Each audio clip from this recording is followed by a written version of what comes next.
On the Avengers, there's a massive shot where every single hero on the team comes together and they finally fight as a team.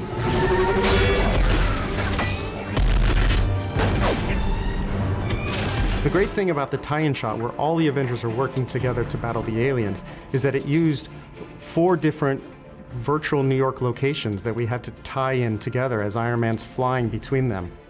From the day that we saw the previs for the shot, we realized this was going to be a massive undertaking because it's a very long shot, no cuts, where we go from hero to hero and we fly around New York, seeing how they're fighting off the alien horde.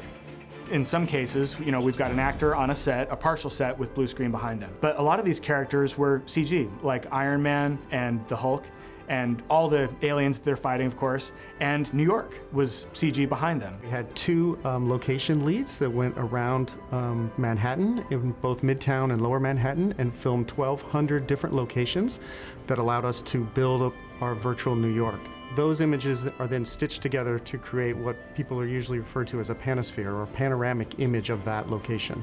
We can fly and go anywhere we want through New York. We can fly Iron Man down the streets. We can have Scarlet flying on the chariot. So we had to sort of choreograph with the director what it was he wanted to see in the shot and the flight path and the action with what spheres we had that could support that action. One of the challenges was Captain America. They had shot an element of Captain America on set, but when we got down to the final shot, we realized this shot is about showing the Avengers coming together and finally working as a team. So we had an opportunity when Iron Man flew in next to Captain America to show not only that they're just fighting around each other, but that they're helping each other and that they're trading off blows to kind of win as a team.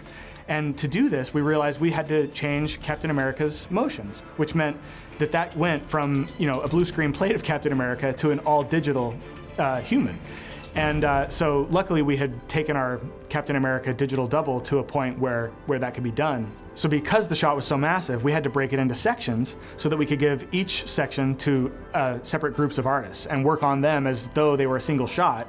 And then we had a separate team whose job it was to pull all those sections back together and make a cohesive shot out of it, and making sure that at the blend points that it still worked, that it worked as a cohesive shot, and that it all felt like the same shot all the time.